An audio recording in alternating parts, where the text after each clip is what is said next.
Okay, today I'd like to continue our discussion of the four superkingdoms of the Eukarya. We've already discussed the excavata and the SAR in some detail, and so today I want to continue with the Uniconta and the Plantae. And so you may recall that in the superphylum, the Uniconta, we have both the fungi and the metazoa, which are the animals. And so I'll be discussing the animals in more detail in future modules, but I do now want to come back to and address the fungi. So kingdom fungi, characteristics of the fungi is that they have chitinous cell walls. They are considered absorptive heterotrophs, and what that means is that they secrete digestive enzymes outside of their cells. Digestion occurs extracellularly, and then they absorb nutrients.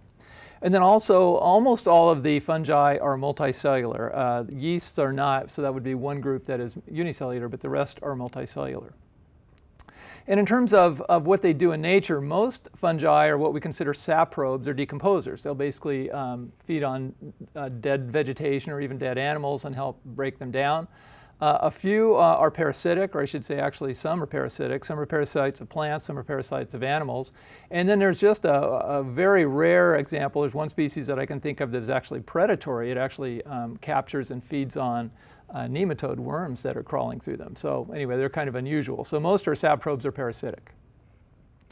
Now, when we discuss fungi, there's a relationship between the term hyphae and mycelium. So fungi tend to grow in long strands, and we call these strands hyphae. Hypha would be singular, hyphae is plural. And collectively, the hyphae form what's called a mycelium. So when we're talking about the entire fungus, that's the mycelium, and then the mycelium is composed of these individual strands. So if we use the analogy of, say, a cotton ball would be like a mold, if you will. And so that would be the mycelium, but the individual cotton fibers would be comparable to the hyphae. So again, individual strands, hyphae, the entire fungus mycelium. Now, when we look at the hyphae of fungi, they can really be in one of three stages. And fungi can have some very complex life cycles. We're not really going to get into the life cycles of fungi, but they can be quite complex, and many of them exhibit three phases in life cycles. And so one of these would be haploid. So it's not unusual for hyphae to be haploid. And in some cases, you'll have hyphae of different genetic types that grow towards one another, different genetic strains. And they can fuse to form what we call a dikaryotic hyphae. And in a dikaryotic hyphae, again, these hyphal strands will fuse together, and the nuclei, however, will not fuse initially. And so you'll have nuclei that are haploid of one genetic type and nuclei of a different genetic type together in the same hyphal strands. And then later, those generally fuse together to form diploid hyphae. So again, those nuclei will fuse, and then you have diploid hyphae. So again, many fungi actually cycle through different phases of haploid, dikaryotic, and diploid. Also, there's a relationship between the term spore and sporangium. And so I've talked about spores before, but fungi tend to form spores. And spores are cells that have generally a heavy cell wall around them. They usually can tolerate some extremes in the environment, so particularly desiccation or dehydration, sometimes heat tolerance as well. And a structure that produces spores is a sporangium. In the plural, that would be sporangia. So again, in some phases of their life cycles, fungi at some point produce sporangia, and the sporangia produce spores. And you can have spores that are haploid, diploid, or even dikaryotic in some phases of sponges. In some phases of fungi. And fungi tend to be named for the type of sporangia they produce. And I'll get to that in a second. So looking at different divisions of fungi then, there are four that we're going to talk about. And so one type are the chytridiomycota, or we'll just call them the chytrids. And the prefix chytrid is a reference to pot. So these are called the pot fungi. And it's because they produce a pot-like sporangium. And so this would be the sporangium with spores within. And the chytridiomycota are of interest, and the reason I mention them is that they actually are causing a pandemic infection, a parasite of amphibians. And so amphibian populations around the world are crashing. Amphibians would be things like frogs and toads, salamanders.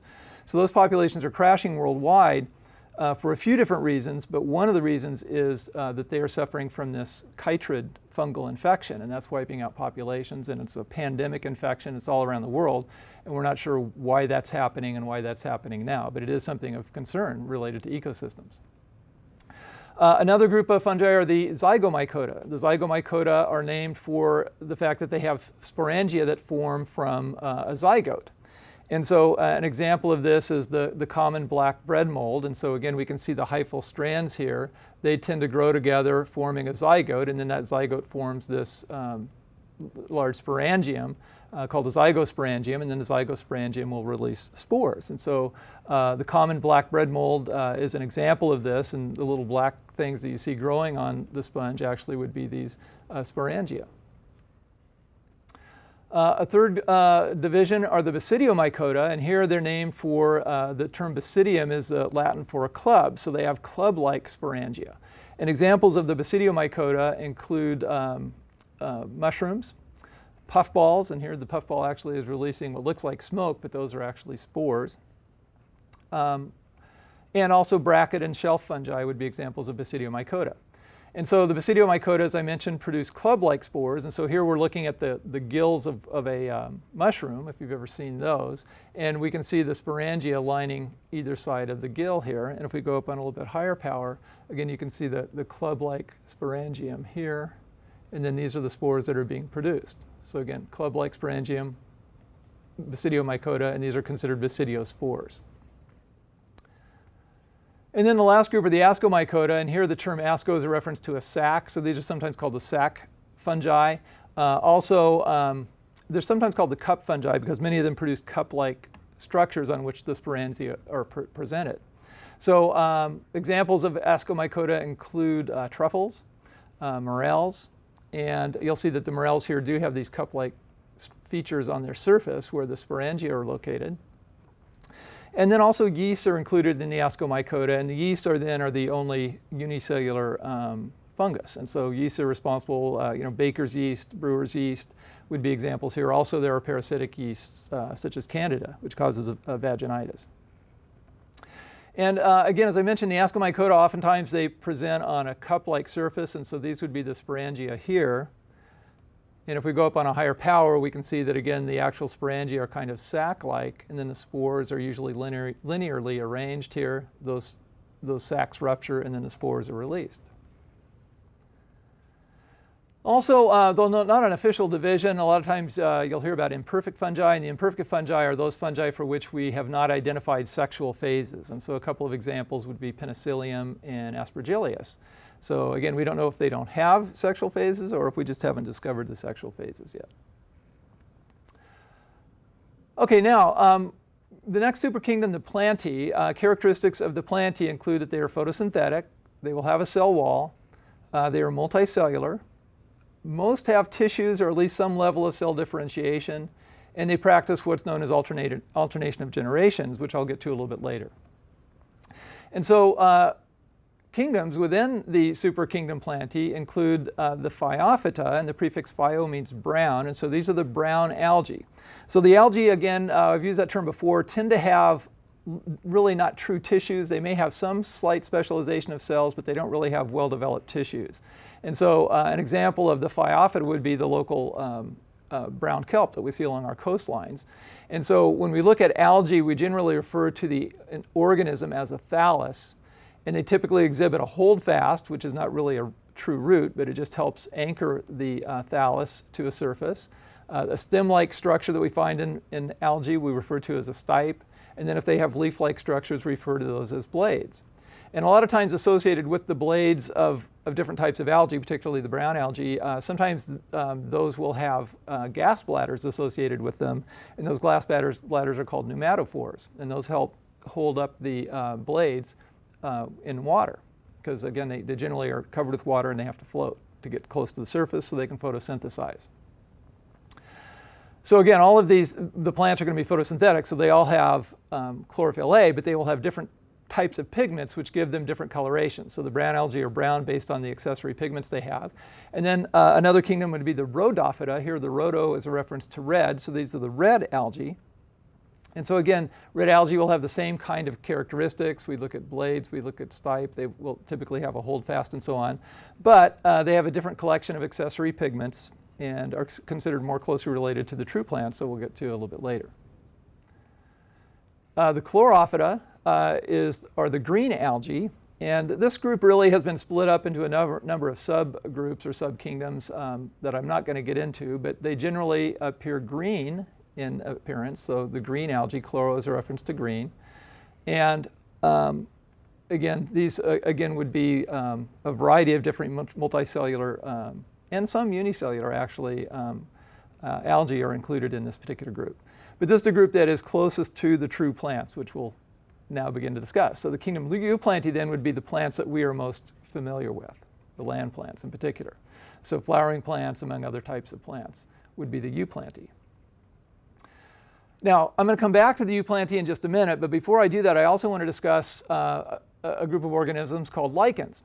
And lichens are kind of interesting because they look like they are an organism. They kind of look like they're a plant, if you will, and we really classify them as if they're an organism. But lichens actually are a combination of two groups of organisms. It's a symbiotic, generally considered mutualistic relationship between two types of organisms, one being fungi. So a lichen will have a fungal component, most typically an ascomycotin, sometimes a basidiomycota, and then an algal component. Again, typically chlorophyta, rhodophyta, but it could also be cyanobacteria, which you may recall is not a eukaryote, that's a eubacterium. So it'll be some type of fungus combined with some type of algae, rhodophyta, chlorophyta most typically, or cyanobacteria. And so the fungal component here then will help decompose either rock to free up minerals or actually decompose vegetation. And then the algal or cyanobacterian component will photosynthesize. So they both benefit from the relationship. And so again, as we look at a cross-section of a lichen, again, this is the mycelium, or these are the hyphae of the fungus, and then the dots, kind of the red dots here, would be the algal component. And what's interesting is that a lot of times in this relationship, the fungi still reproduce on their own, and so they'll still try to show us what type of fungus they are. So in this particular fungus, we can see a cup-like structure, and so we would guess that that's an ascomycotin. And if we go up on a higher power, again, we see the sporangia here. We can see the red dots, again, being the algae, but we can see the fungal sporangia. And again, if we look closely at them, these are ascosporangia with ascospores. So at least in this case, we know that the fungal component's an ascomycotin. And again, there's a complex classification actually that goes with the lichens, but we're just going to look at them in terms of their appearance. And so we generally look at the lichens as either being crustose lichens because they literally look crusty, and these are the kinds you typically find growing on rocks. The fruticose lichens are shrubby-like or branch-like, and you can see that this particular fruticose lichen also has cup-like structures, so that's probably an ascomycotin fungus as in this lichen. And then some we describe as being foliose, and these are leafy in appearance. Now, getting back then to the true plants, the Euplantae, again, would be photosynthetic. These are all true multicellular organisms. They have cellulose cell walls, well-developed tissues, and alternate generations. So, and again, these would be the true plants, the plants that we're familiar with, everything from mosses to flowering plants. So let's look at this process of alternation of generations, because this is an important way in which we classify plants. And again, it's a very different way of reproducing than our own. So in this process then, they're going to alternate between what's known as a gametophyte plant and a sporophyte plant. And so the gametophyte plant is haploid. And what the name is trying to tell us is that it is a plant, phyte, that produces gametes. That's its job. And so the gametophyte plant then will produce a structure or a number of structures known as antheridia, or antheridium to be singular.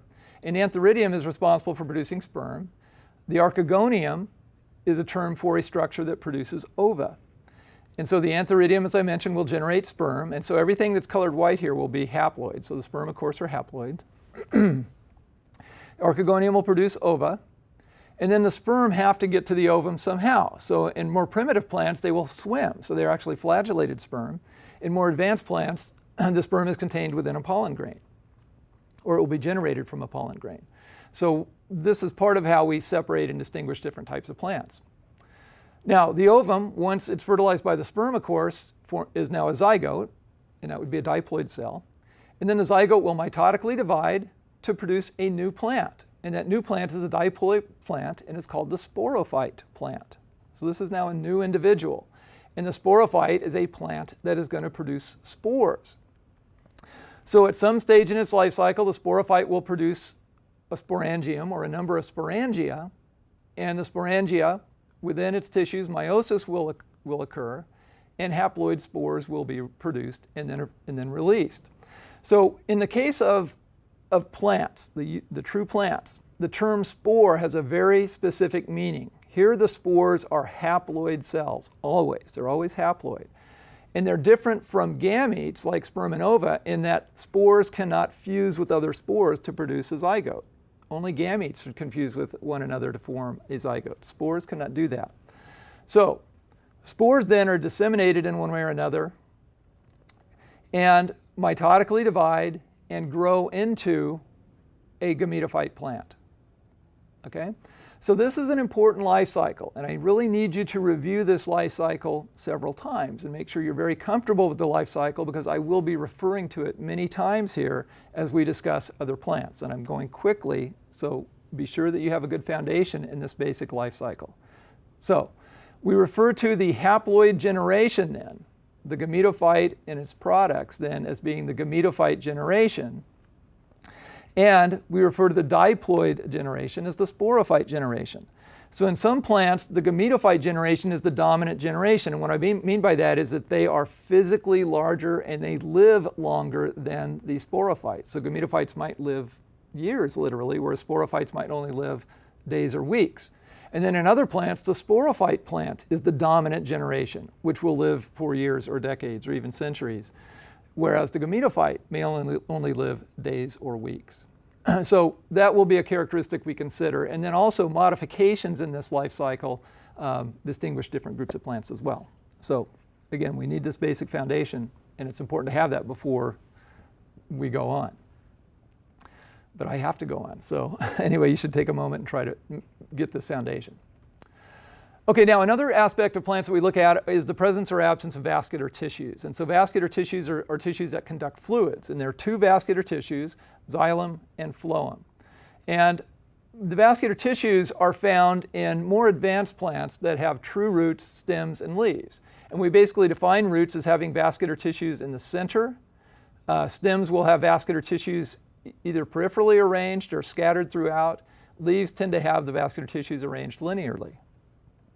So again, looking at an actual root, these would be the vascular tissues in the root, so the xylem and phloem to be found there. So the xylem is this red, the phloem is this kind of bluish green. Here in an herbaceous stem, we can see that the vascular tissues are arranged around the periphery or scattered throughout the stem, as we see in corn plant. Or in woody plants, they will be arranged in ring-like arrangements. So basically, when you look at a woody plant, when you look at wood, wood is composed of xylem, and then the outer portion is composed of phloem, but it's arranged in ring-like patterns. And then again, in leaves, the veins of a leaf would be the vascular tissues in a leaf. Okay, so xylem then, what is important about xylem and what gives it its characteristics is that in its cell walls, in addition to the cellulose that's originally laid down, they also contain lignin. And lignin is a very hard, water-impermeable substance. And lignin then causes xylem cells to die. So xylem is a dead tissue, and it's basically composed of cells that are hollow tubes because the cytoplasm and cell membranes have degraded. And so this allows for the movement of water. And so what xylem is all about is transporting water from roots basically to leaves. And again, the texture of xylem, if you want to know, or excuse me, the texture of lignin and xylem, if you want to know what it's like, is basically wood. So when you look at the trunk of a tree, basically all of that material is dead tissue, that is xylem tissue, and that's what conducts water in a plant. So the conduction of water is known as transpiration, and so again what happens is that water will enter the roots, move up the xylem through the trunk, and then eventually work its way to the leaves and then evaporate out the leaves. So this process of water movement is transpiration, and so there are three forces responsible for this. Root pressure is basically the osmotic pressure which draws water into the root and into the cells of the root. Capillary action or capillary pressure is the wicking action of the cellulose between the cell walls and the root, and then also, of course, the hollow tubes allow for capillary action, allowing water to move up the xylem. And then evaporative pressure. Basically, the stomata of the leaves, remember we talked about that, when they're open, water evaporates out of that. So as water evaporates from the leaves then, that releases pressure at the top, allowing water to move up through capillary action through the xylem. So it's largely a passive process, transpiration. It's basically just taking care of osmotic pressure, capillary action, and evaporative pressure. These are all passive processes of a plant. It doesn't have to expend a lot of energy to do that. Now, phloem is a living tissue. It's composed of two types of cells, sieve elements, and what phloem is all about is movement of sugars, translocation of sugars. So sugars will move through the sieve elements, and then also there are cells called companion cells which help maintain and regulate the movement of sugars in sieve elements. So companion cells don't actually conduct the sugars. So the sieve elements or sieve tubes this is where the sugars will be moving. They lack a nucleus of their own, but they do have intact cell membranes. And then the companion cells help maintain those membranes and control the movement of sugars. So again, phloem is all about translocation of sugars, generally from leaves to root. And so sugars are actively loaded into phloem where they're produced through photosynthesis. The sugars then will follow their own concentration gradient. Also, that draws water in, creating a pressure gradient, which will cause water flow in the phloem as well. And then sugars are unloaded at another place, typically the roots, because the roots, of course, can't photosynthesize. They need the sugars. So that maintains the concentration gradient and keeps the water flow going. Okay, now, within the Euplantae, then, there are a number of divisions, and one of these divisions are the Bryophyta, the mosses. And the Bryophyta, as well as some other related plants, are avascular. And actually, let me go ahead and show you a picture of mosses. And so again, if we look at mosses, then mosses will have kind of a leafy component. This would be the gametophyte generation here. And then also they produce these sporophytes. And so the sporophytes will only live a couple of weeks, whereas the gametophyte can live quite a long time. So they are a gametophyte dominant plant that I'll get back to in a second. So again, they are avascular. That's an important characteristic because all of the plants that are avascular are also gametophyte dominant, which I'll get back to in a second. So they lack xylem and phloem. So what that means then is that they have to live in very wet habitats because nutrients have to diffuse through their surface into the interior of the leaves. So they have to live in wet habitats. Bogs would be an example, swamps. They also require water for fertilization. So they have sperm that swim, and that's also going to limit them to wet habitats. And then as I mentioned, if you are avascular, you also tend to be gametophyte dominant. And if you're gametophyte dominant, what that means is that the gametophyte plant will live much longer than the sporophyte. It's physically bigger than the sporophyte. So again, gametophyte here, sporophytes here. These only live a couple of weeks. These can live quite a long time. And again, haploid tissue, diploid tissue here. So as we look at the life cycle of mosses then, again, we'll start with the sporangium. The sporangium will produce spores. Spores are disseminated. And if conditions are favorable, the spores will grow into gametophytes through mitotic division. And again, the gametophytes, remember, are kind of the leafy parts of the moss, the green leafy parts. And the gametophyte job is to make gametes. So at the top of these sprigs of the mosses then, that's where either antheridia or archegonia will be generated. So again, getting back to our life cycle again, we're looking at gametophyte and we're interested in where antheridia and archegonia are produced or generated. And those are going to be generated again at the top of these sprigs of the moss. So that's where we're interested, in the top of the sprigs. So at the top of some of those sprigs, antheridia will be produced. And so these antheridia, you can see, have little specks inside, and those individual specks are the sperm. So here's a closer look at them. And so the antheridia will rupture, the sperm are released, and they start swimming. So they need water for swimming. And they start looking for an egg. And so what they'll look for are archegonia at the top of some of these sprigs of the mosses. And again, at some of the sprigs will produce archegonia. So this is an archegonium with an egg inside. And so what these archegonia are all about, if I can show you this for a second, is that they're basically vase-like. So if you imagine this vase being the archegonium, there's an opening at the top. And so what the sperm actually will do is swim right down the top and then fertilize the ovum, which is going to be down inside somewhere. And so unfortunately, our slide here, if we go back to the slide, it doesn't show it very well, but it is hollow. So the sperm actually would swim right down the top here and then fertilize the ovum here. Okay, of course, once the ovum is fertilized, it's no longer just an ovum, it would be a zygote at this point. And so that zygote then, so again, this is showing us that the sperm are going to get from the antheridium, swim down the archegonium, and fertilize there. So then at that point it is a zygote. And then you may recall from our life cycle then that the zygote will begin to divide mitotically and produce the sporophyte plant.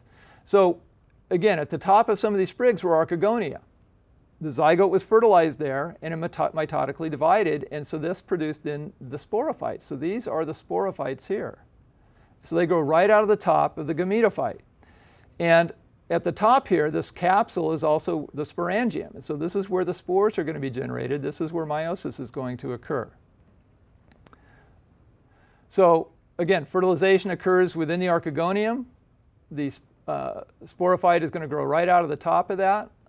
It will mature, and then within this capsule at the top, meiosis will occur, spores are generated, and spores are disseminated, starting the cycle over again.